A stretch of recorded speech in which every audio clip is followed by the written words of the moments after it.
Podcast City Network.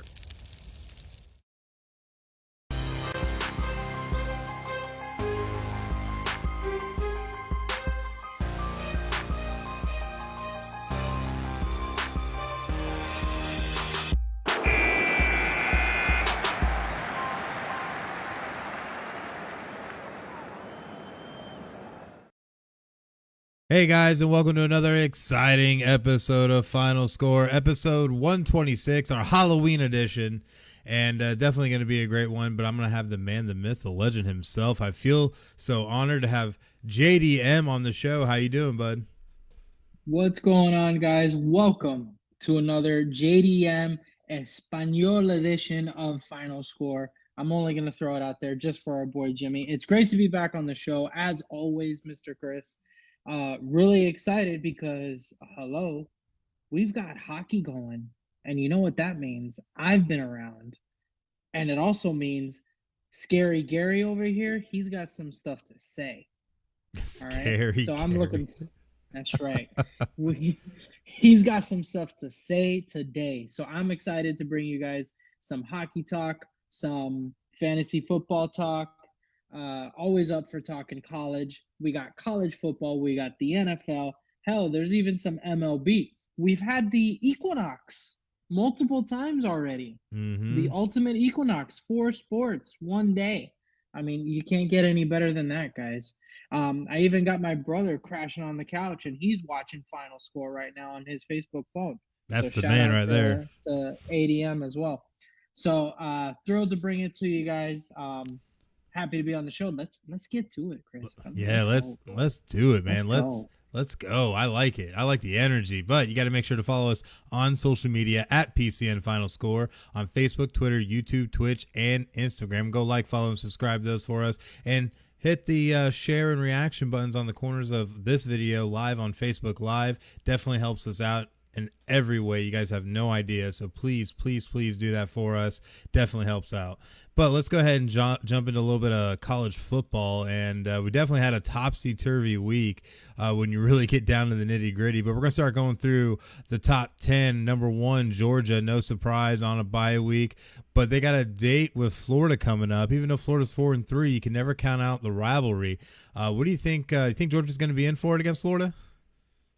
You know, it's going to be a tough test for them, no doubt. But I'm sorry to say it. They don't. The Gainesville is not as eloquent con el español. No tienen idioma, no tienen lengua, no tienen nada. No van a hacer nada. In other words, they ain't gonna do shit. Florida's gonna give them something, but Georgia is playing at the top of their game. I've said it before. Team defense and team speed defense wins in college football. All right. When you're tackling and making those plays and always on it, you know, it makes it very difficult for other teams. They got to play lights out and they got to play pro style, and that's not happening. You know, Georgia's going to take that one all the way, and they are playing excellent football. Yeah, they absolutely are playing some excellent football. And like you said, that team speed defense, that right there is such a difference maker in the college ranks. And shout out to Jimmy watching the show right now. We see you in the chat, bud.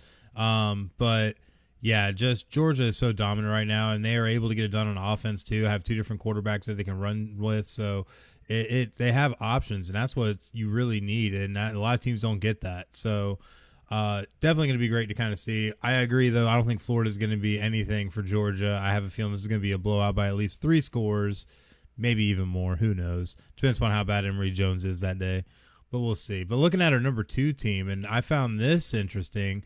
Our 7-0 Cincinnati squad, after they beat Navy only 27-20. Talk about a butt pucker, man. Is Cincinnati for real, or do we have reason to be worried? You know, Cincinnati is still for real, but this was definitely a trap game.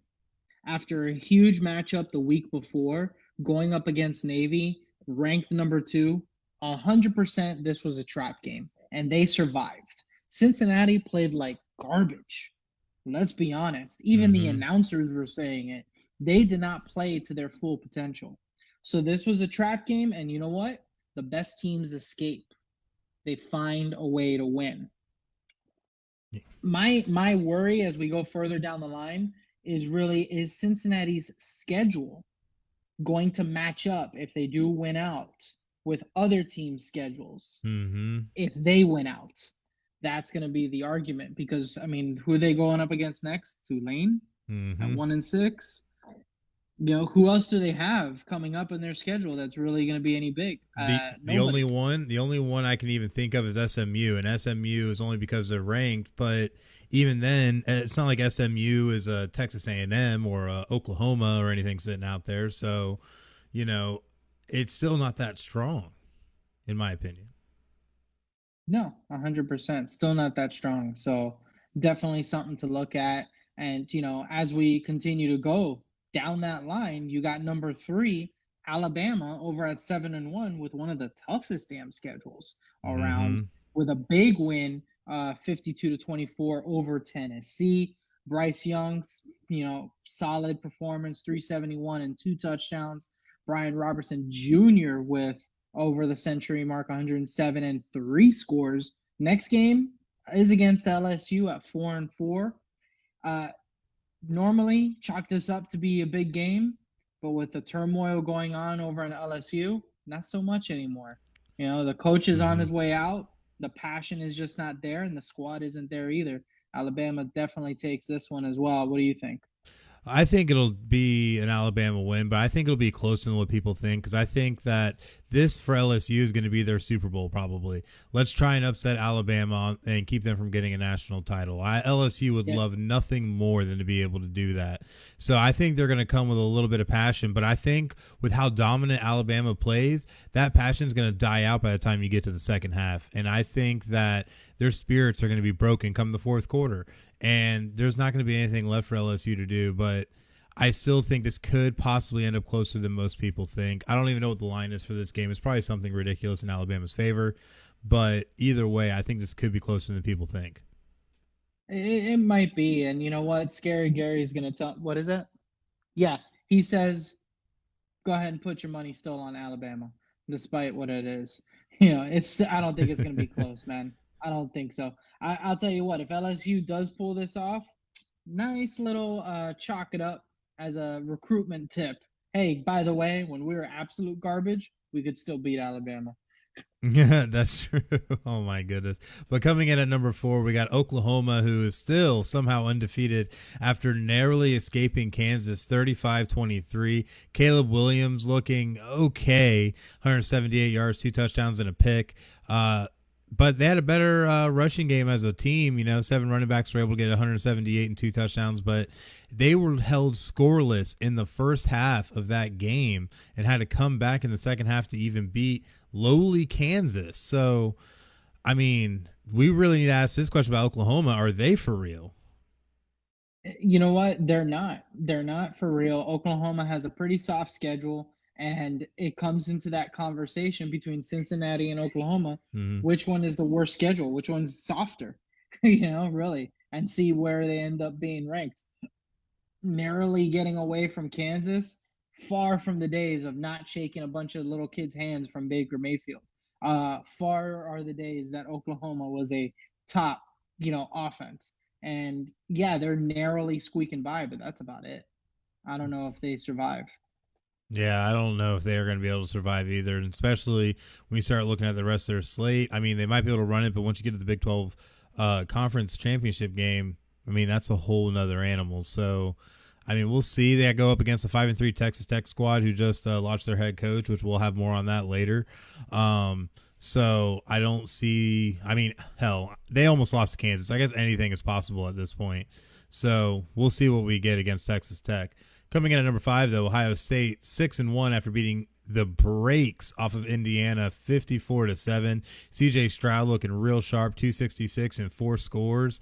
Absolutely crazy what they did to Indiana, who was ranked going into the season, mind you. What do you think about Ohio State at this point? Ohio State is one of those teams that can compete with Alabama, can compete with Georgia. I see CJ Stroud. His touchdowns were not all the same. There was deep ball, there was short passes, there were screens. You know, he really knows how to distribute. And at the college level, that is something that you see only in the pros when you're able to throw different kinds of touchdown passes. Mm-hmm. So I really see that he is becoming one of the elite college football quarterbacks right now. And let me tell you, Ohio State, that's going to be one team that you don't want to mess with. Right behind them, of course, I mean, they must be loving this up there. Number 5, Ohio State. Number 6, Michigan. Mm-hmm. Tell me that Michigan is not losing their mind. They're calling Scary Gary right now, going, "This is blasphemy. How are we ranked below Ohio State and we haven't lost yet?" I mean, they must be absolutely losing their minds. At 7-0 with a big win over Northwestern. Not very good throwing the ball, but solid running game and a lot of good defense. Their next game is going to be a big one, though. What do you think? Oh, definitely will be a big one, especially when you look for Ohio State and Ohio State and Michigan. Ohio State has to take on Penn State, who I'm sure is looking to knock off Ohio State, having nothing much more to play for after suffering their 2 losses. But with Michigan, I think it's the even bigger test with Michigan State coming in, which we'll have a little bit more on Michigan State later. But that's going to be a huge, huge game for Michigan. It's definitely going to be a measuring stick. But Michigan State, though, has allowed teams to play closer to them than they actually should be. So, there's an opening here for Michigan to really capitalize before they end up getting into further play, especially when they get to Ohio State. So, 100%. So much. And you know what? This is a measuring stick for these 3 teams: Ohio State, Michigan, and Michigan State. Mm-hmm. The winners of these games, like if Ohio State can come away with a win, and depending on who wins between Michigan and Michigan State, I would be shocked if the winners of those games doesn't launch themselves into the top 5, like 4 and up. Mm-hmm. Absolutely. Because these are big games to win. And, I wouldn't be surprised to see Oklahoma drop out of the top 5 regardless of a win. You got to give credit to one of these teams, especially Michigan State, for coming away with that big time win this Saturday. Yeah, and that's definitely going to be really huge. And like I said, we'll have a little bit more on that later. But number 7, Oregon, who's the team who put the only blemish on Ohio State's record, narrowly, and I'm talking narrowly, beating UCLA 34-31. And that game, UCLA led 14-0 at one point. Do you think Oregon is one we have to worry about in the actual championship talks, or are they pretenders right now? That's a very good question. I don't think we know yet. I really don't think we know yet. I wonder about Oregon. Their next game against Colorado, they narrowly got by UCLA. There are teams like Cincinnati that get a win and find a way to win while playing like garbage versus playing really well and still narrowly winning. Yeah. There is a slight difference there. So I'm not sold on Oregon. Sorry to my West Coast watchers. I know there's a few of you out there, but I mean, you got a better chance at the Seattle Kraken being a good team than Oregon being a conversation in the playoff. Absolutely, and I don't think we're going to see very much of Oregon either when they have to take on 2-5 Colorado this Saturday. So, I mean, I feel like Oregon truly hasn't been tested outside of Ohio State, but that was the one game they won. So it's hard to look at it. But you see Anthony Brown here, who is 296 yards with 2 picks. Like that's not going to get the job done. So yeah, I'm not entirely sold on Oregon either at this point, but we'll definitely see what we get moving forward. But looking at our number 8 team, Michigan State, that we mentioned earlier, 7-0 on the season, coming off a bye week, so they had all that prep time now for the Wolverines.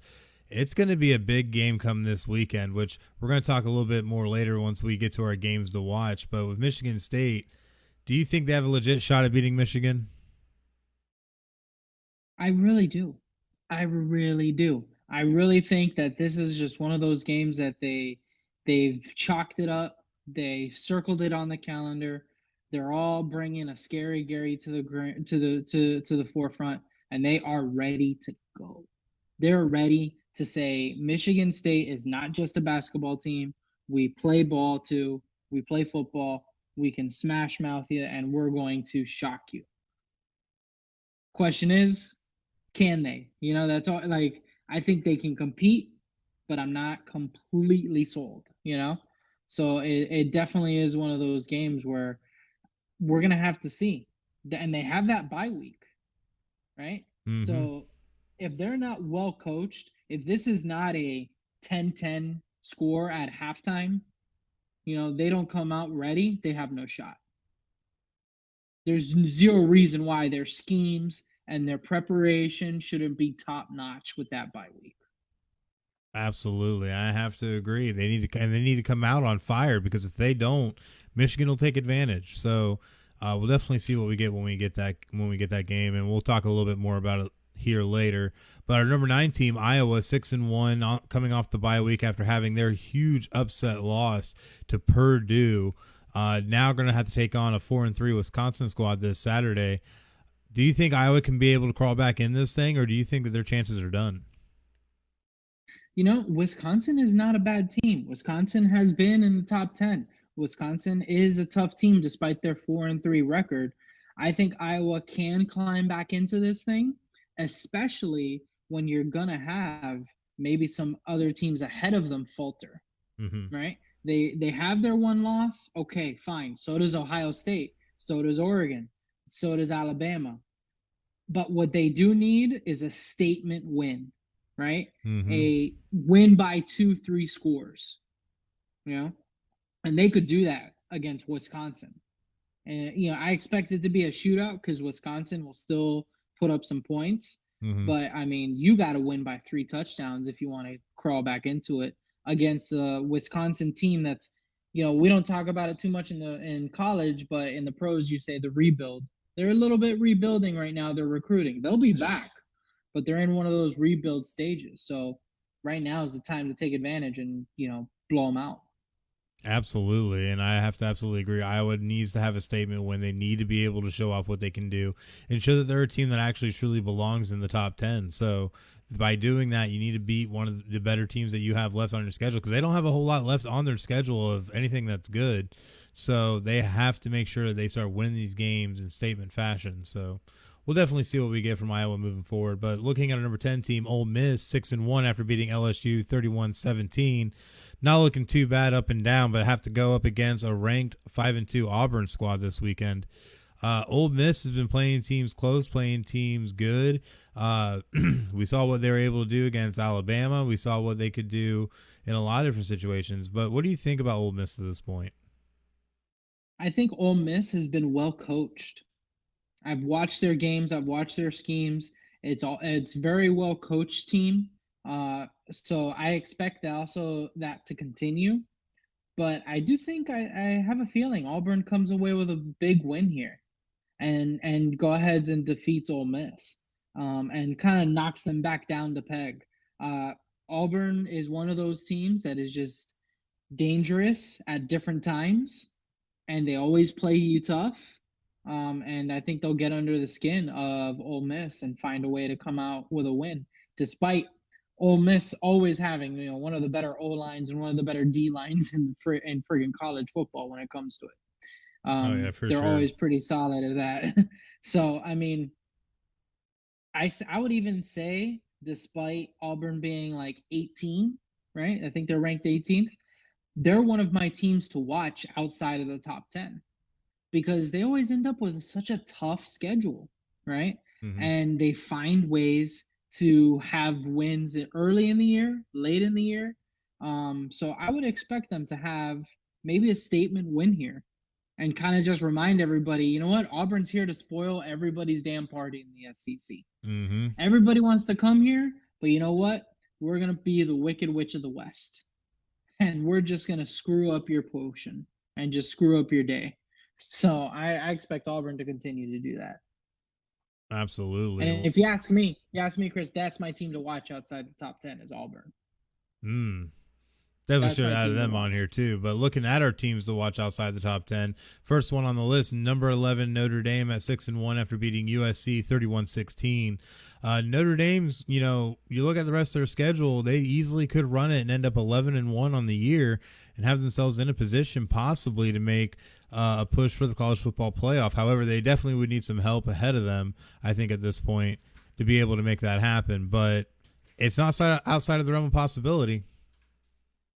It's not. And you know what? We need a new shirt. Oh We're yeah. gonna need a new shirt about the college football playoff still being a damn problem, because Mm-hmm. you're gonna expand it, and then what? You're gonna have 12 teams at 11-1. And then what? Oh, now we gotta extend it even further. I mean, come on, man. I mean, it FCS makes has no sense. 2014 playoff. Just saying. Yeah, it might have to end up being a friggin' 2014 playoff at this point. But you're gonna have a bunch of 11-1s and a bunch of 10-2s. Maybe if you're gonna end up with two undefeated teams, and you're gonna have the old school guys coming back and saying, "Well, maybe we should just get rid of the whole damn thing and go back to 1-2." Right? Oh, no lie there. But definitely we'll see what we get if they do expand it. Now, a lot of those talks are having issues at this point, so we'll see. But Notre Dame at this point could have a shot, as well as maybe even number 12 Kentucky, 6-1 right now, coming off their bye week. I played Mississippi State, who's 4-3. Kentucky, though, suffering that loss. Do you think they have any kind of a chance to make a push in the SEC East? I mean, maybe, but not really. Come on, it's Kentucky. Yeah. Okay. Great. Enough Six and said. one. Whoop. Enough said. That's like, hey, look, it's Wake Forest, and they're 7-0. Yeah. ACC is not exactly what I would call cream of the crop right now. I think the ACC might take on UCF and USF at this point, just so we could get some more rivalry games. Um, Kentucky, Wake Forest, teams to watch, teams that are having a good year. Give them credit, right? Having a good year, good recruitments, but other than that, man, they're gonna get lost in the shuffle of the 21-11-1s. Oh my god. Well, we do have one 2-loss team on here in our teams to watch. Texas A&M. I mean, you got that. They beat up South Carolina 44-14, going into a bye week, having suffered 2 losses, but have a win against Alabama. So something to look at, I guess. I guess they would be one of those 2-loss teams that you just see making a gripe. Yeah, you can see even the 2-loss teams, Texas A&M, being like, "Come on, my schedule's definitely harder than Wake Forest." Yeah. Oh Oh my but gosh. it's not gonna matter too much. It is gonna be a good fun Saturday. There are gonna be some games to watch. You got number 6 Michigan going over against number 8 Michigan State, 2 undefeateds. You do have number 10 Ole Miss and going up against number 18 Auburn at 7 p.m. on ESPN. And of course, Ohio State number 5 against number 20 Penn State, Saturday night, 7:30 p.m. on ABC. Absolutely going to be some really great games to watch. I'm really looking forward to that Michigan State game. I think that one's going to steal the weekend, honestly. Yeah, no, it's going to steal it for sure. I think that's going to be a hell of a game. It's going to be completely stolen. Yeah, what's up? Oh, that's right. Gary's reminding me that we also got to say what else you can steal anywhere, everywhere. It's all the content platforms that FinalScore is on. Have you heard about this, Chris? I'm sure you have. Maybe you haven't. If you haven't, let me let you know. So all the content platforms where you can find us on FinalScore. Audio, you got Spotify, iHeartRadio, Apple Podcasts, Amazon Music, Pandora, TuneIn, Stitcher, Podbean, Google Podcasts, Player FM, Bullhorn, Castbox, Listen Notes. Jeez, the list goes on and on. Check out the video so you can see who the hell Scary Gary is. That way you don't get confused on the audio part. You can check us out on YouTube.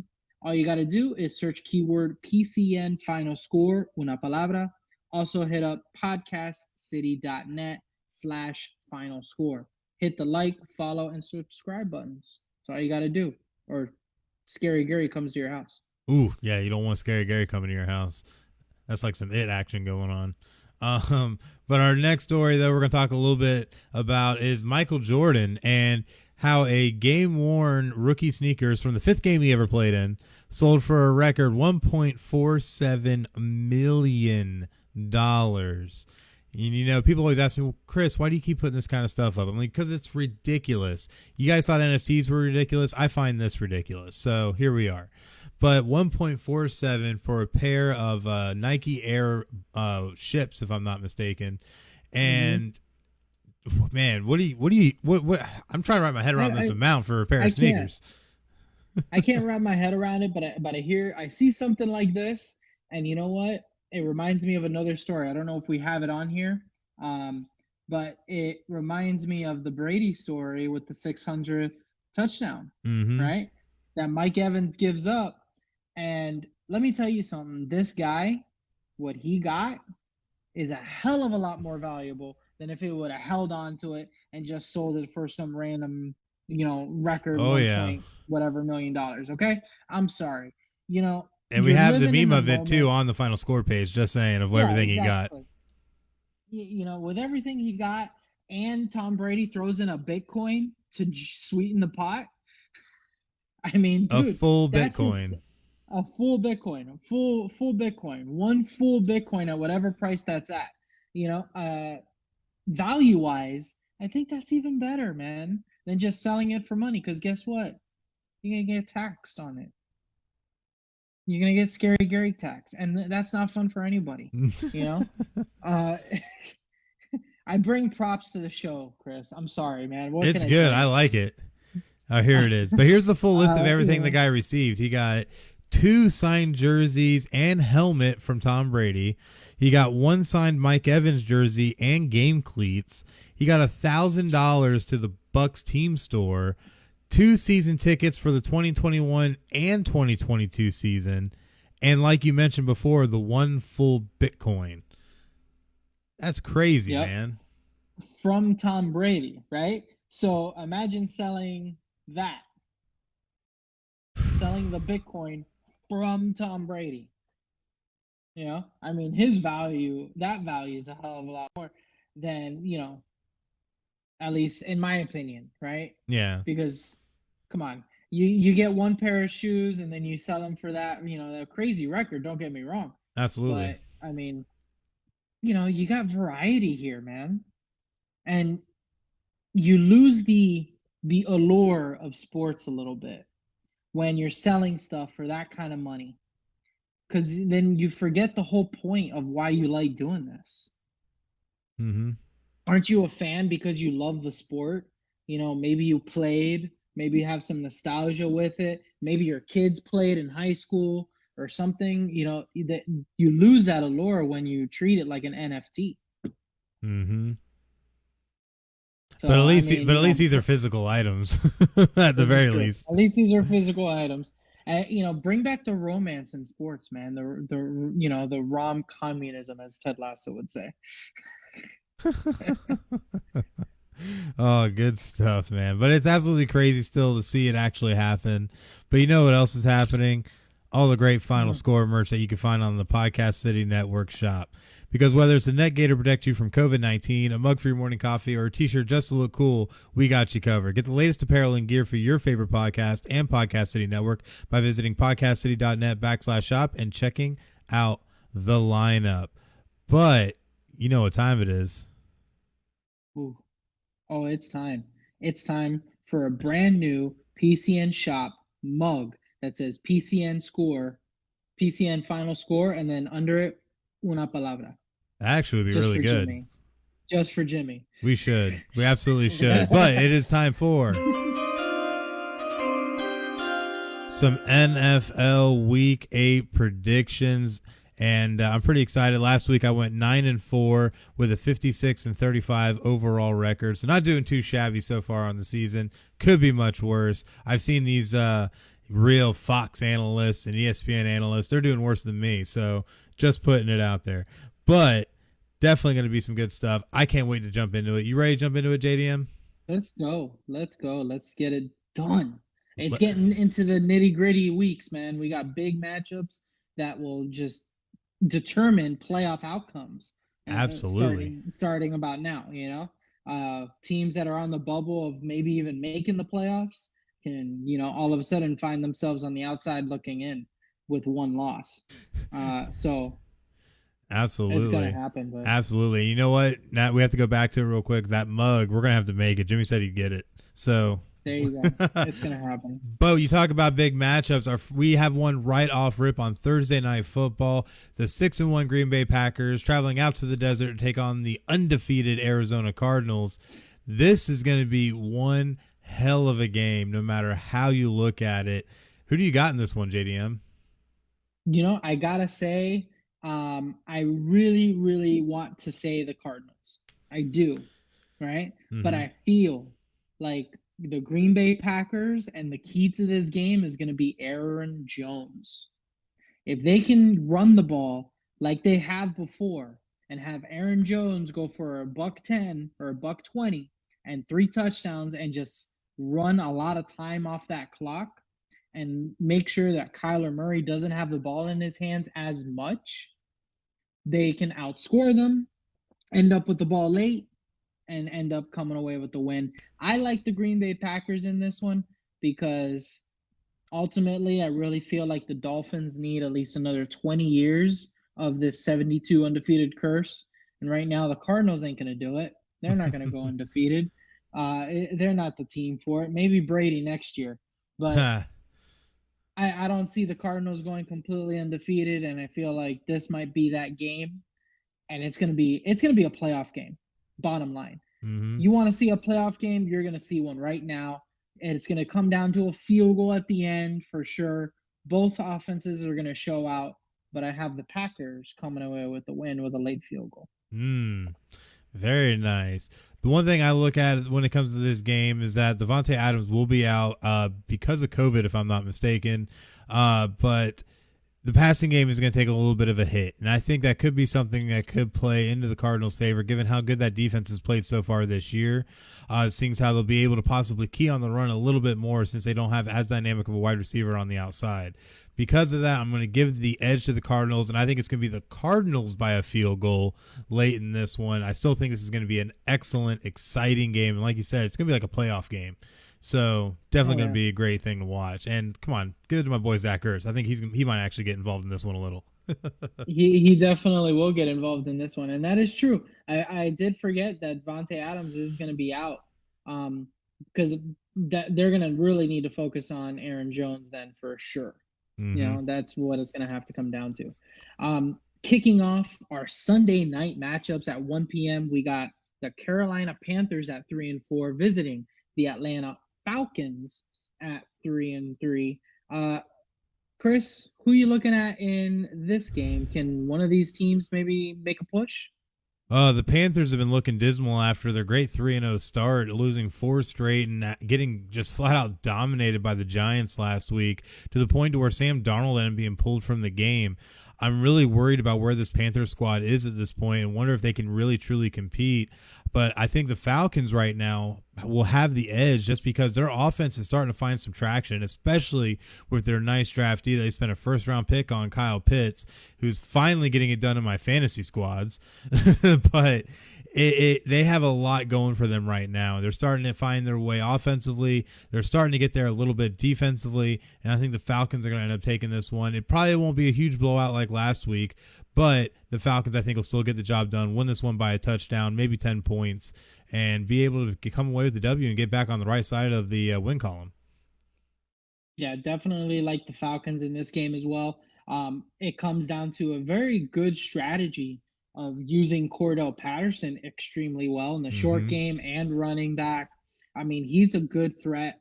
And then Calvin Ridley, he didn't play in London for personal reasons, but now back into the fold, looked pretty good. And then, of course, Kyle Pitts. Kyle Pitts, when you have that dynamic of a tight end, it opens the running game. It opens up more options for Ridley and Gage. I mean, and Matt Ryan, man, if you give him time, he's Matty Ice. He's still Matty Ice, and he will find the right guy. So definitely the Falcons in this one for me. Do we need to talk about the next game? Oof. I don't think we do. Are you sure? I think we do. Just on the real quick, and we'll try to make this as painless as we can for you. The 1-6 Dolphins are going to visit the 4-2 Buffalo Bills. There's a team that's going to have to win. My pick is the Bills because they are better. See, that was quick and painless, right? That was very quick and painless. I'm going to have to agree with you there. My pick is also the Bills over the Dolphins. What it comes down to is that the Dolphins are just garbage. They're absolute trash. If they go and get Watson, they're still going to be trash.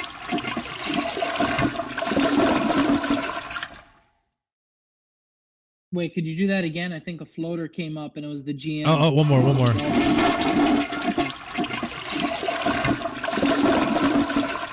There we go. Nice and down for you. Yeah, that's what the GM Dolphins does, man. He always leaves a floater. His floater is basically no weapons for Tua. Abysmal weapons for Tua. And you know what's a shame? Tua actually looked good the last couple games. Except for, of course, two very big rookie mistakes. But, it's going to be the Bills all the way. Next up, we got our San Francisco 49ers at 2-4, visiting the Chicago Bears, the Bears, at 3-4. Chris, who you got in this game? Looking at this one, the 49ers look real dismal with Jimmy G at quarterback when they played the Colts.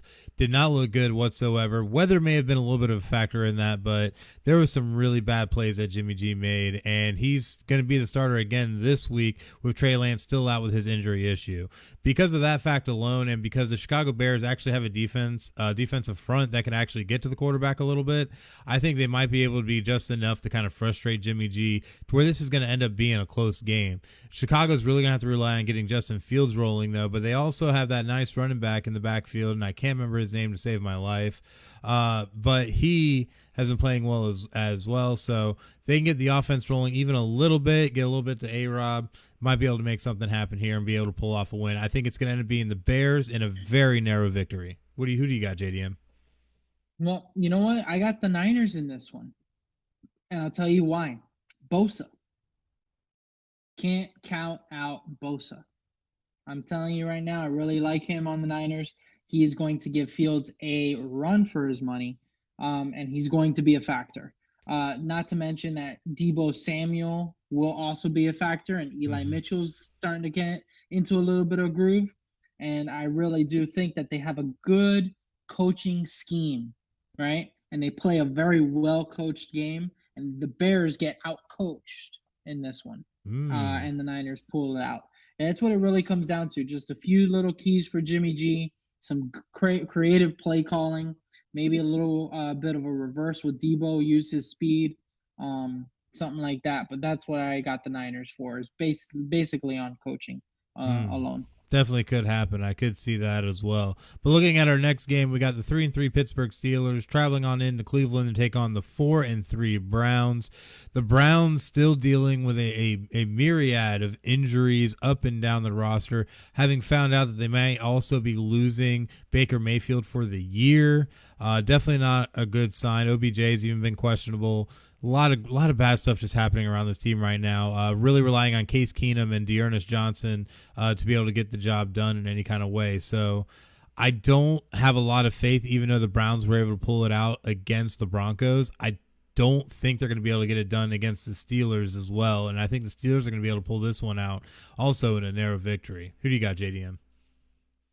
I got the Steelers as well. Teams nowadays in the NFL, they always come off strong after a bye week. That's always been a key factor. They come off healthy. They're feeling better about themselves. Any lingering issues or lingering injuries for some teams or for some players, excuse me, they fixed them. They worked on them. They got extra treatment. So I really expect Ben Roethlisberger and Deontay Johnson to have a big game against this Cleveland Browns secondary, and they're just really going to carve it up for them. And of course, Najee Harris. I those three. What else can you say? That's what it's going to really come down to for me. Next up, we got the Chris and Craig battle that nobody wants to watch. It is the Philadelphia Eagles at 2-5 at the Detroit Lions at 0-7. Chris, you have an opportunity to pick your Eagles. Are you going to pick them? You know what? This is one of the few times I'm going to pick my Eagles and pick them with confidence, because the Eagles have been able to hang with most every team so far in the league, and at least can show that they can still score even on good defenses. And they boast a good defense themselves when, they fully show up. Anyways, either way, though, we're talking about the 0-7 Lions here. The 0-7 Lions have not been able to get it done in any way, shape, or form. They get close and just fall on their face. God has them cursed. Fly, Eagles, fly. Let's get this W. Who do you got, JDM? No, out of respect for one of our own, I'm with you, Craig. the Lions get their first win of the year. Oh my I'm calling it gosh. right now. I'm going up against your damn Eagles. You know why? Because Jared Goff and Swift are going to have themselves a game. All right. It's going to be ugly. It's going to make zero sense whatsoever. You're going to have plays from players that you've never even heard of before. And the Oh my Lions are going to get their first win of the year because of you. Because of you. That's what I'm saying. It's because of God. you. It's going to be your fault. And the Lions are going to find a way to win. Well, I got my Eagle shirt on. Go Birds. Let's see what happens. It's going to be a good one, I think. But looking at our next game, we got the 5-2 Tennessee Titans traveling on over to take on the 3-4 Indianapolis Colts, Lucas Oil Field or Stadium. Definitely going to be an interesting matchup. Colts coming off a win against the 49ers. Titans just, let's not even talk about what they did to Kansas City because it was borderline criminal. But this is going to be, I think, an actually good game. I don't think this is going to be quite the blowout people are expecting. I think the Colts are going to be able to hang around in this one a little bit, but ultimately the Titans will end up winning this game on the back of Derrick Henry and what he does best, and that is pound the football. So Titans in a decent one. What do you think, JDM? I got the Titans as well in a decent one, but my pick isn't for this to be on Derrick Henry's shoulders. My pick is for this to be on Ryan Tannehill's shoulders because the Colts defense is going to key on Henry and say, all right, Tannehill, former Miami Dolphins player that nobody really cared about, can you beat us in a little bit of a passing attack? You beat us. Henry's not going to beat us. You have to beat us. And I think he will with A.J. Brown back in the lineup, with Julio Jones. I like Ryan Tannehill to have himself a nice game. And you know what? This is definitely going to be a closer game than you think. Carson Wentz, former Eagle. Ouch, that must be hard for you to hear right now because he's playing some good football, isn't he? He's been playing some pretty good football, very MVP like, very I want to rest for the Super Bowl game and let somebody else take over like. He's playing pretty good, so it's going to be a tough game. But Ryan Tannehill is going to show why he's with the Tennessee Titans. He's going to show why it's important to have multiple aspects to your offense. You need to have diversity there. They're going to key on Henry, and that play action is going to be wide open. Definitely be interesting to see how that one works out. Our next game, though, we have the surprising 5-2 Cincinnati Bengals traveling on over to the not surprising 1-5 New York Jets. This one should be interesting, at least for one team. But who do you got in this one, JDM? Yeah, I'm picking the Bengals. Welcome to Joe Burrow's coming out party, guys. All right. He is definitely showing us why he was the number one pick overall right now. He's tough. He stays in the pocket. He's finding his receivers. Sure, it's great to have a connection like Jamar Chase out there, who's been absolutely destroying people. So, right now, I got to say the Bengals, you know what they're doing? They make Scary Gary look away because they are scary right now. Scary good. Oh, yeah, they are. They definitely are. I have to agree up and down. You cannot count out what this Bengals offense and even the Bengals defense can do to you. And it's been really great to see this resurgence from Cincinnati, and I think it also continues against the lowly Jets. They're going to pound up on them and get themselves another W and move to 6-2 on the season. Our next game, though, we have the 6-1 LA Rams traveling at the opposite 1-6 Houston Texans. This one, I don't even think we have to give that much time. We know what kind of situation Houston's in right now with their quarterback situation. It is not pretty. They are down to Mills at quarterback. The LA Rams looking amazing under Stafford. And I think the Rams are going to roll up the Texans, something hardcore in this one. Might not even be illegal. We'll definitely see at the end of it. But who do you got in this one, JDM? Oh, you think I was going to pick the Texans? No. It's definitely going to be the Rams. Not much to say other than two teams going in opposite directions. Houston Texans, way too many distractions. Trade them, sit them, suspend them, do something with Watson already so you can actually start playing some football and analyzing your young guys. Let your guys actually compete for spots for next year. Quit screwing around with all the distractions. Rams, another one of those teams. Scary good. Makes them look away. I'm telling you. Another one up and down offense, defense. It doesn't matter. Rams are scary good, guys. We move over to our afternoon games. Well, after you've already had a nice six-pack and everything's a little fuzzy and you can't see me. The New England Patriots at 3-4 going to LA to face the Chargers at 4-2. Interesting matchup here. Who do you got? Oof, in this one, I have to lean Chargers. I think what New England did last week was atrocious to the Jets, but it's not something that they could be able to duplicate against a good team, especially in the Chargers. I think Chargers end up taking this one actually pretty handedly and end up winning by 2 scores. Who do you think? Oh, absolutely, 100%. Another team coming off a bye, right? Mm-hmm. And the Chargers are coming back. Herbert's going to be strong. Eckler, Allen, Williams. Good defense on top of that. What else can you do? Chargers win this one very handedly, in my opinion. Sure, Belichick might have a good scheme and make it a little bit difficult for Herbert, but he's just going to hand off the ball to Eckler. He's just going to, do other plays. He's going to find his way around it, no problem. Next up at the 4:05 games, you got the Jacksonville Jaguars at 1-5 going up to Seattle to face on the Seattle Seahawks at 2-5. Chris, two teams going in the opposite. Both teams are opposite directions. Who do you got in this matchup? Both of these teams are atrocious when you look at it on paper, except for the fact that Seattle actually does have a little bit of a defense, which I think they definitely showed in their last game against New Orleans. It's very tough, though, to pick this one just because both teams are really bad right now. Jacksonville still breaking in Trevor Lawrence in the quarterback position. Seattle having to deal with Geno Smith with Russell Wilson out right now.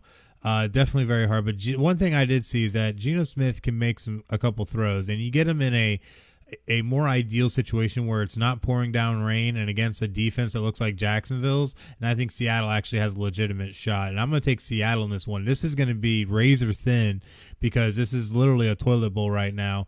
But I think Seattle is going to be the one that's going to be left floating.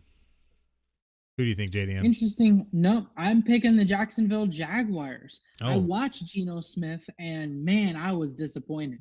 Rain or not, I felt that he was making bad decisions and holding on to the ball way too long.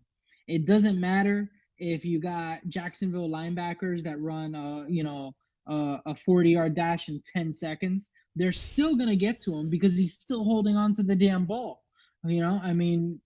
Geno Smith held on to the ball for so long. I had a Happy Meal, took a dump. Like, I could do all kinds of stuff and then he still had it. It's like, come on, dude, get rid of the damn ball. I don't understand why you have it for so long. It's not your baby. Get rid of it, sling it, do something with it. So I really think Jacksonville and their defense is going to be a little bit surprising today. Hey, they got nothing else to, play for, right? They got nothing else to do. No better way than to come into Seattle with Russell Wilson on the sideline and an open opportunity to get a win and make your guys feel pretty good about themselves on the road. So I'm picking Jacksonville in this one. Surprising. But looking at our 4:25 games, we got the Washington football team at 2-5 traveling out to Mile High to take on the 3-4 Denver Broncos. Who do you got in this one, JDM? I am going to have to go with my favorite team of all time right now because the Dolphins are, just garbage. The Washington Football Club and the team surrounding the Washington Football Club and Club, they're going to win by 3. And it's going to be 3-0. It's going to be just like a soccer game. It's going to be all defense. There's going to be no offense whatsoever. It's going to be the equivalent of Manchester United going up against Leicester. That's exactly what it's going to be. 2 very good defenses, 0 offense capabilities. I like the Washington Football Club. I like their defense in this game. That's the X factor, man. Always be a club. Yeah, I definitely have to agree with that. Top to bottom, this is going to be a very low-scoring affair, but I think the football team has a little bit more in the tank than what the Broncos do and can get it done with Haneke, be able to at least move the ball into a better position to be able to get some field goals. So we'll definitely see what we get. Look at you popping up in the chat. Of course, always a club. But our next game, we have the 6-1 Tampa Bay Buccaneers taking on the 4-2 New Orleans Saints. However, looking at this, people think, oh, this is going to be a good matchup. Look at the records. Throw the records out the window. The Saints barely beat the Seahawks. The Saints have not been that strong with Jameis Winston. Even though Jameis hasn't been playing bad, it's just it hasn't been enough. And they're right now at 4-2. They have a lot they can build off of if they can start getting things a little bit more straight, especially when it comes to their defense, which I think they did show against Seattle. Of course, you were against Geno Smith, so what did you expect?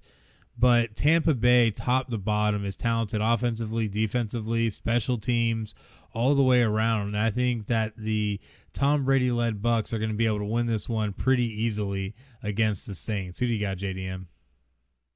You see this guy, Scary Gary? Yep, our famous new co-host, right? He's shaking his head because guess what? Jameis Winston, he's not eating a W today. All right, he's not eating a W against Tom Brady. It's not going to happen. The Buccaneers are just too good, too deep, all the way around. Mm-hmm. Now, give New Orleans credit. They're being well coached.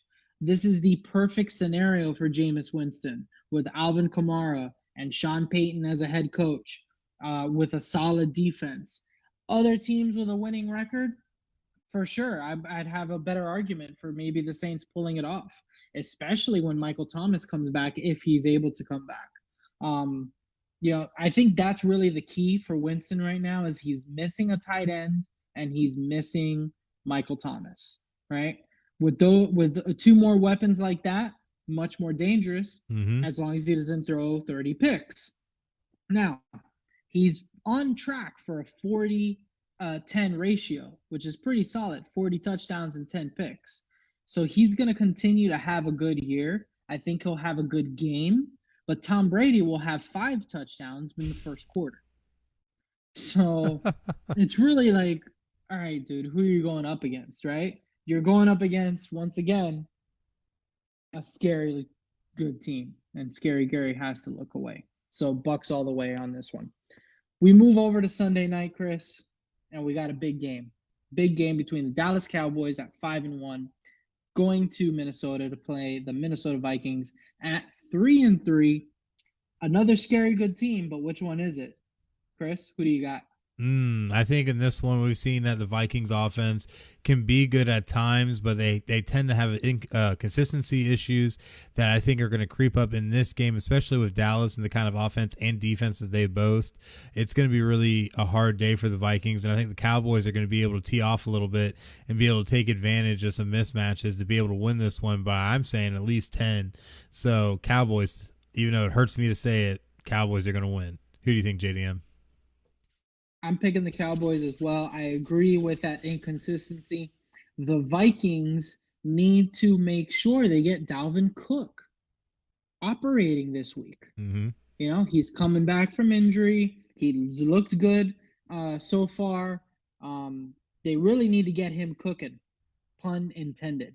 If they do not get him cooking, then you definitely don't have a chance, because all it takes is one bad play action from Kirk Cousins, and there's this really good D-back over there on the other side of Dallas that will take you to the house anytime, any day. So I expect a pick 6 to maybe even, salt this victory for the Cowboys, and I do pick the Cowboys to win this one pretty handily. Absolutely. Definitely see what happens in that one. But our Monday night game, we have the 2-5 New York Giants traveling out to Kansas City to take on the 3-4 Chiefs. This one, a lot of people are going to be probably on the fence one way or the other, not knowing how Patrick Mahomes is going to come out and play in this one.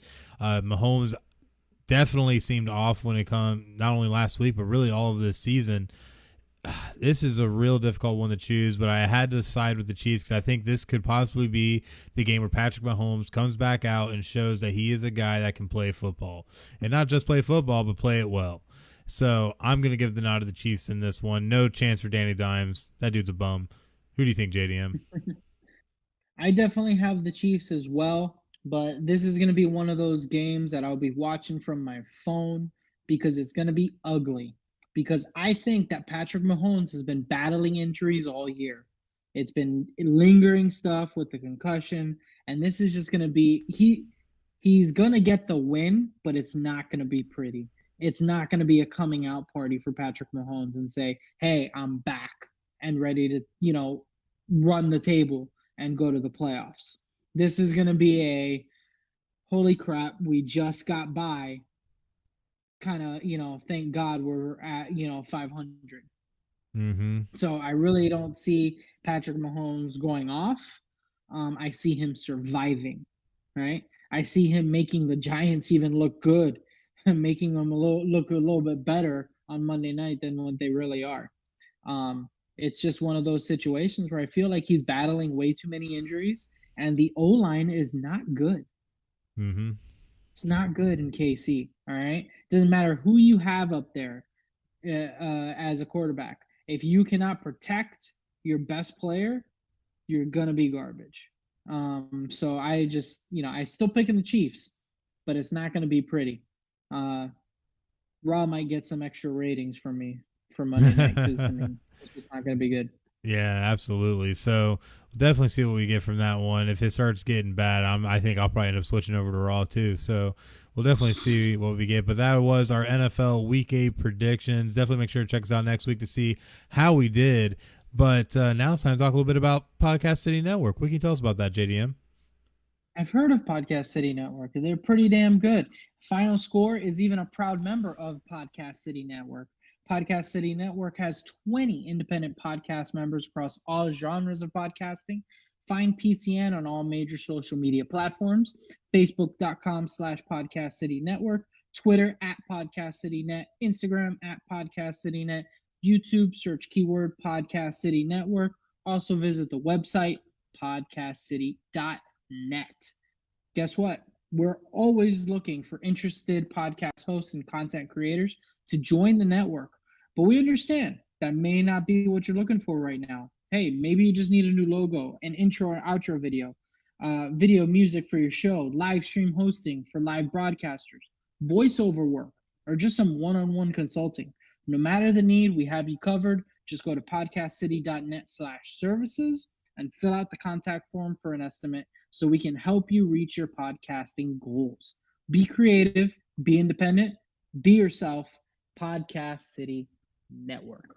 Absolutely. And before we jump into hockey talk, we want to give a little bit of an update of what's going on in the World Series. The Atlanta Braves currently up 5-0 on the Houston Astros in the bottom of the fourth with one out and one man on base. So, man, look at the Braves go. And they definitely were my dark horse pick to win this series because I can't stand the Houston Astros after beating the Red Sox. But, man, look at the Braves. Up 5-0. What do you think about that, JDM? Let me tell you, the Braves are playing like one of the past World Series champions. When the Kansas City Royals won it a few years back, when Toronto was a champion, when way back when Houston won it, technically, they have this air about them, this arrogance that is, we don't care. We're here and we're here to have fun, right? Mm-hmm. And that's the attitude that the Braves have right now. And when they all say it, everybody in all sports platforms, no matter what, if your locker room, if that clubhouse is having fun and winning, that's a dangerous recipe. And right now the Braves are just having a ball.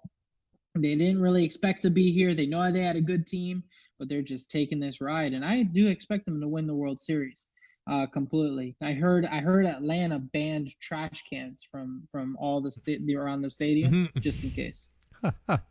Definitely a good move on their part, not going to lie. But we'll definitely see more and have more on that for you guys as the World Series progresses. But now we got to jump in a little bit of hockey talk, man. Been a lot of hockey going on. We even saw the Kraken have their first home game. All kinds of crazy stuff going on. What do you got for us? Let me tell you guys something. So not only am I a proud member of Final Score and a proud member of the Podcast City Network. But we also have Not a Hockey Market podcast where I get to talk about everything that's going on in hockey. Tune in to our Instagram handle at Not a Hockey Market podcast for all the information that you need, as well as episodes coming to you every couple weeks on all your audio podcast platforms. Wherever you get audio podcasts, that's where you can find us. So definitely tune in to more detailed information with that. But you know what? It's the Halloween, man. It's the Halloween episode, right? So what has scared the hell out of you in NHL hockey talk? Well, I'll tell you what scared the hell out of me. It's the Toronto Maple Leafs. Can we talk about what the hell is happening with the Toronto Maple Leafs, Gary? Yeah, they tied up way too much money with just a few forwards. No, that's true. All right, so what it comes down to, guys, is that the Toronto Maple Leafs, you have to consider that it's freaking hockey. It doesn't take one guy. It doesn't take two guys. It doesn't take three guys. It takes all four lines. It takes all three pairs of D. It takes the goalie. It takes your scratch players for when somebody goes down with injuries. It takes an entire team. And the Toronto Maple Leafs right now are 2-4-1. Okay? With Austin Matthews, Mitch Marner, William Nylander, John Tavares accounting for 25% of their salary. Ouch. All right? And they're looking god-awful right now. All right? Yeah, okay, Austin Matthews missed a week because he was on COVID protocol. But, I mean, this, and everyone's saying don't hit the panic button, don't hit the panic button. You know what? Toronto, hit the panic button. Because you and the Buffalo Sabres and the Ottawa Senators and the Montreal Canadiens and hopefully the Tampa Bay Lightning all have the exact same chance of winning the Stanley Cup this year. None. And you're supposed to be a Stanley Cup contender, right? You're supposed to be a Stanley Cup contender. Now, that in myself is just downright scary. All right? Another thing that's scary, the Chicago Blackhawks have yet to win a game. With Jonathan Toews and Patrick Kane both making $20 million between those two. Then you add Seth Jones, all right? And then you add Marc-Andre Fleury. Chicago hasn't held the lead all year, Chris. That's They bad. have yet to have the lead. All right? In hockey, when you're going back and forth, explain to me how you have yet to hold a lead and you're 0-5-1 with a -15 goal differential, you know? The start of the year has been interesting. It's been scary. Yeah, I know. It's been scary. You have teams like Chicago and Arizona that haven't won a game yet. You have a team like Montreal that went to the Stanley Cup Finals last year and have shown that, guess what? You cannot get rid of a Shea Weber. And, Shea Weber, of course, unfortunate with the injury. Carey Price on the shelf for mental health reasons, so we all wish him the best. That's always tough to go through. But you're losing your number one goalie. And it also shows that you can't get rid of your two-way guys. Philip Deneau. Remember this name. Philip Deneau went to the LA Kings, and he was with Montreal. He was a two-way guy that would shut down the opposing top line all the time. Now you're expecting your top center to score every night and shut down the top line. It's not going to happen. It's a team game, boys. So you have that end of the spectrum. Then you go to the other side and you flip it around. You have the Florida Panthers at 6-0, boys. Crazy. All right. The Florida Panthers at 6-0. The Buffalo Sabres are 4-1-1 without Jack Eichel and with all those issues. All right. With all those issues and Jack Eichel and all that drama, the Buffalo Sabres has said, well, we got nothing to lose. Let's go. The Carolina Hurricanes, who have been trolling the Montreal Canadiens. If you go on Twitter, it's the best thing you'll see, where they've actually put didthehabslose.com. The Carolina Hurricanes picked up the domain name didthehabslose.com to see how many times the Habs have lost. Because apparently, fun fact, the Montreal Canadiens put in a complaint that the Carolina Hurricanes were under breach of agreement for preseason games and didn't play a full 6 preseason games. So the Habs ratted out the Carolina Hurricanes after the Carolina Hurricanes put in an offer sheet to a young player, and then Montreal didn't even match the offer sheet. They said, fine, I'm not going to take them. And it was funny because that's exactly what Montreal did to Carolina last year. They put in an offer sheet for Sebastian Aho, one of their top players, just to force their hand, right? Like a little bit of salary cap game. Everybody that's saying in old school hockey, ignore that drama. It's kiddie stuff. It's a bunch of jerks. Guess what? This is new hockey. Hockey's on ESPN Plus, and it has personality, boys. And it's back. Don't ignore the drama. Give me more of that drama. It's absolutely amazing that there's little salary cap wars now between two different teams, and that they're trolling each other on the internet with, domain names like "Did the Habs lose?"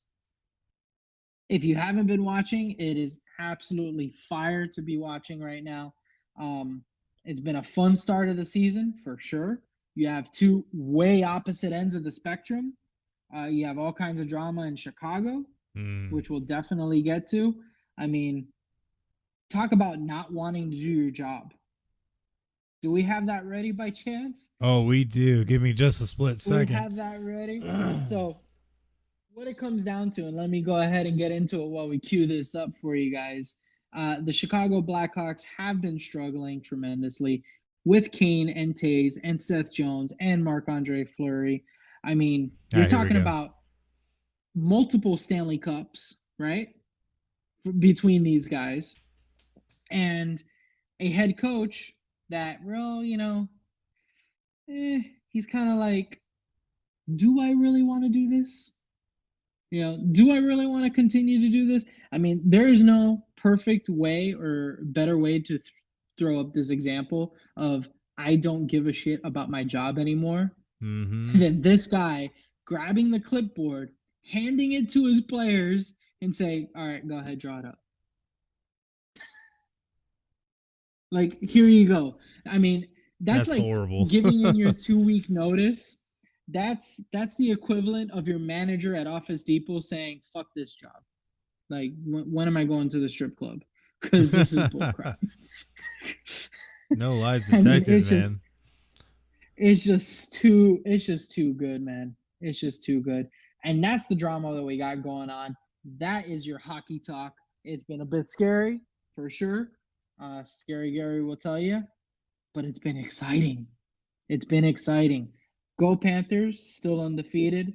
Blues, Avalanche, also teams to watch out for at the top. And don't get it twisted.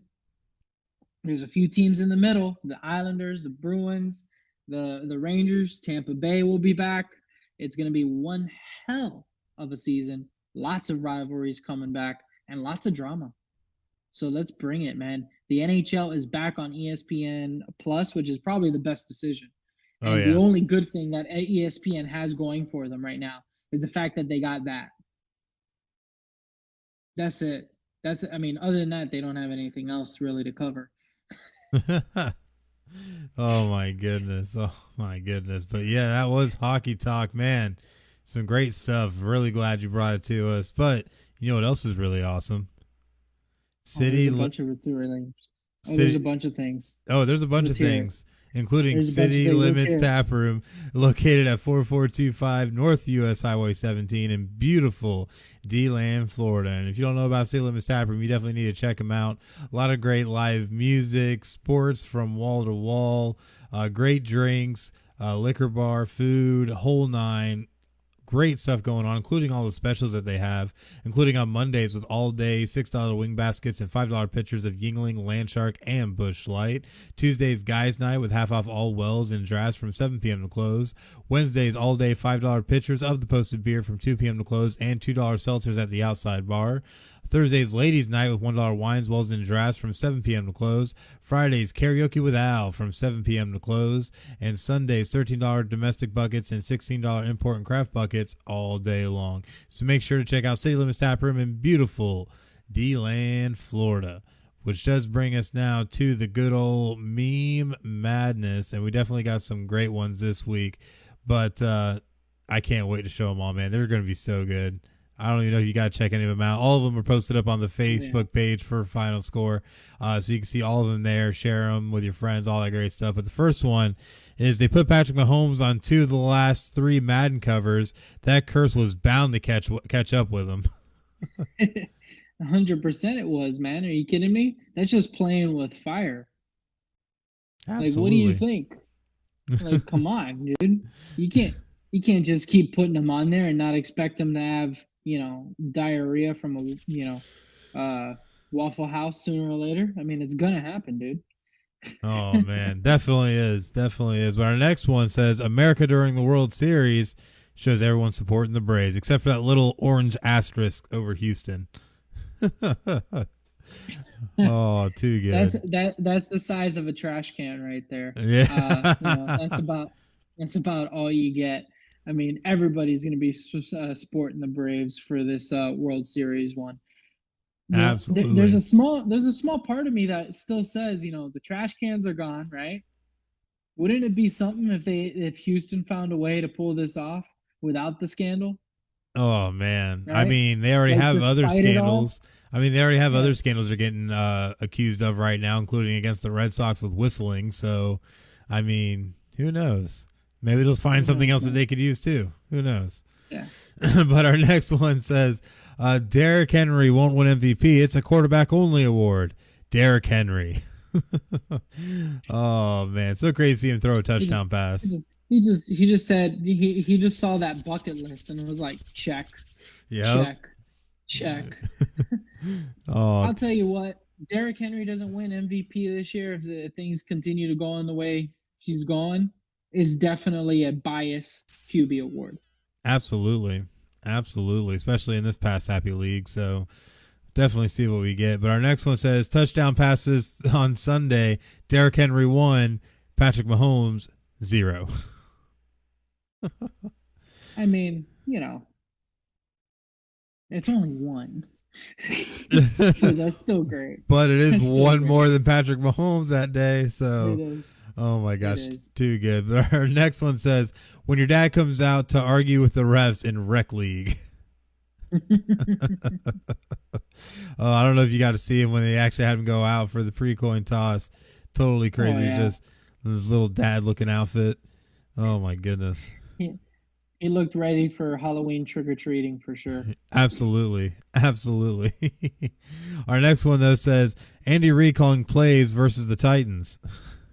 Waffle House menu. My God, that's too good. See, this is why Patrick Mahomes is playing like crap. He's looking for the chicken and waffles on his wrist, and he's like, I don't see the chicken and waffles, Andy. Like, didn't you eat already, dude? Like, why we gotta have chicken and waffles now? Oh, me, too good. But the next one says, do you have any history of mental illness in your family? I have an uncle who's a Detroit Lions fan. I gotta say, I think if anybody could pull off an amazing Parks and Rec costume, it would be Craig as this guy. Just with the mustache and everything, just walking around, be like, bacon is a food group. Bacon is his own food group. Why does anybody eat anything but breakfast food? Yeah. I'm sorry, I don't eat garbage like vegan food.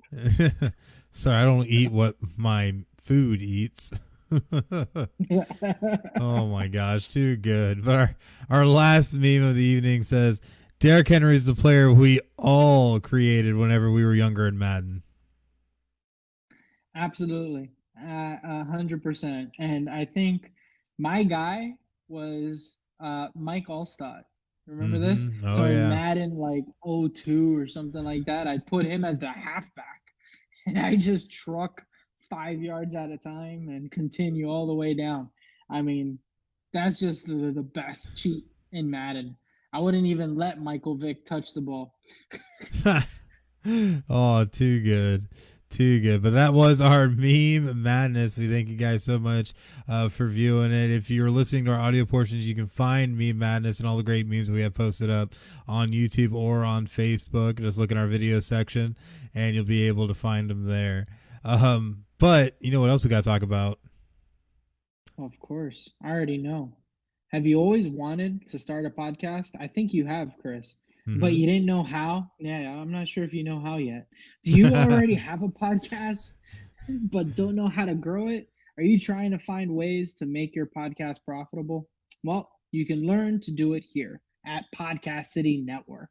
We offer consultant services and tutorial classes to help with learning to better expand your knowledge and to grow your show. We also give access to our network of shows to help with cross promotion, guests, and overall reach, while also becoming a part of our ever expanding PCN community based on people helping people. The best part is no membership fee. So what are you waiting for? Go to podcastcity.net/join now and join the fastest growing independent podcast network around, Podcast City Network. That's right. You heard it straight from JDM's mouth. No more to say on that, which means now it is time for Give or Go. And we definitely have a couple interesting topics this week, including our first one. New York Jets bring back veteran quarterback Joe Flacco in a trade with the Philadelphia Eagles. Is this the answer for the Jets? Give or go? The flat answer. Is there an answer for the Jets? Yeah, the answer is number one let's draft see what pick. kind of pick and we can get, and maybe we'll do a whole Josh Rosen situation, and we'll trade Zach Wilson to, I don't know, a team that's gullible as hell like the Miami Dolphins, and say, hey, we're gonna go ahead and take the number one overall pick instead. Zach Wilson has not been good. I don't think he's the answer for the Jets, nor is Joe Flacco. Oh, man, absolutely scathing. Nothing can save the Jets at this point, which, I agree with. So our next Give or Go topic, though, Texas Tech fires head coach Matt Wells after a 13-17 record and names Sonny Cumbie as interim coach. Now, this is surprising right now, though, and I'm going to go ahead and take the head on this one just because Texas Tech is 5-3 right now, and even though 4 of their last games are all against ranked opponents, you're still a winning squad. Why fire your coach at this point in the season? It doesn't make any sense. It's got to be something with the top. It's got to be some sort of fight with the athletic director, some sort of disagreement in the direction of the program, or I don't have cause, as they say from The Office, when Michael's like, I have cause because I don't like him. That's my cause, and that's really what it was, man. I mean, no other way to put it than that. Yeah, and I think you're right. It has to be something of that nature because there's no reason you fire a coach when you're one win away from bowl eligibility. Like, you just don't do that.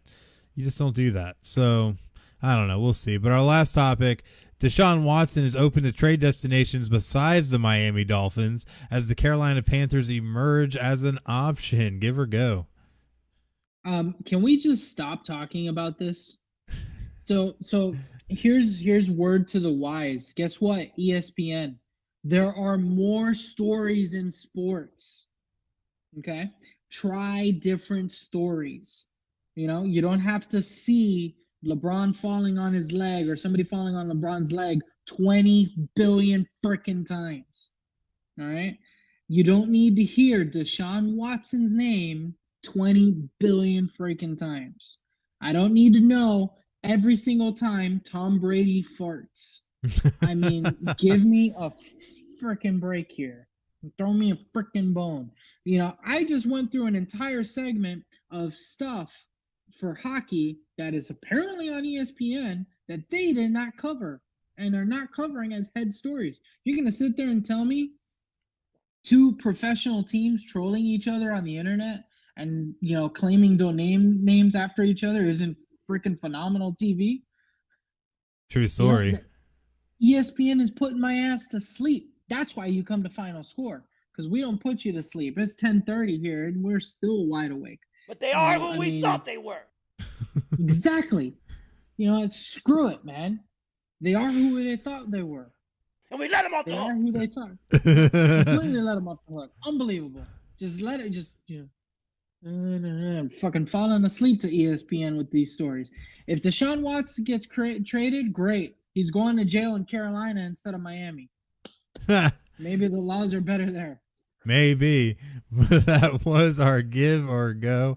Thank you guys so much for listening. I love it. It's absolutely gold. But we got to tell you a little bit about PodChaser, because Apple Podcasts is no longer the only credible source for podcast discovery.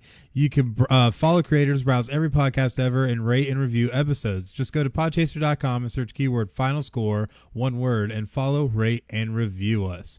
But that does bring us to the week ahead, which, of course, we have our NFL Week 8 action as well as college football Week 9 action. A lot of great games, as we had mentioned earlier, obviously, with all of our NFL picks and our games to watch for college football. Definitely can't wait for that Michigan State game. That one's going to be a doozy, man. I cannot wait. But you also need to check out the great PCN Sports lineup, including the Nest Podcast, the Rip Griffin Show, the Sportszilla Podcast, Fixed Edge, and, of course, Not a Hockey Market Podcast. What more can you tell us about Not a Hockey Market Podcast, JDM? Well, ladies and gentlemen, boys and girls, the Not a Hockey Market Podcast is available. Audio versions, you get to hear me rant, which I know is entertaining as hell for you guys. That's why you come to the show. So come hear me rant about what's going on in the NHL, get some updates, get some insider information from the Cuban hockey guru himself. Definitely come out and check it out. Also, the Couch Dads podcast, where we get to talk about, how many times my daughter grabs, poop out of her diaper and flings it on the wall. It's good fun, family fun, good old fashioned dad stories. So definitely check those two out. You can catch all the information you need on our Instagrams at Not a Hockey Market Podcast and at Couch Dads Podcast. Also, the Nest Podcast is a part of the PCN Sports lineup, also with the Rip Griffin Show, the Sportszilla Podcast, and Fixed Edge. You want to catch all these things? All you got to do is go to Podcast City Network. They're the brains behind the operation, guys. They're the ones that put us all together and give us a platform where we can all be ourselves. So definitely check that out. Chris, as always, it's a freaking pleasure to be here. Scary Gary is completely worn out. He's talked way too much. I think he needs a throat lozenge after this. He needs to calm down. You got to take care of your throat these days. Take it easy. But we thank you guys so much for watching. We'll definitely see you next week for episode 127 as we start getting into November. Definitely going to be some crazy times. But until next time, I'm Chris, and that's JDM. And you guys have just watched Final Score. Y'all have a great night. Can't forget Gary either.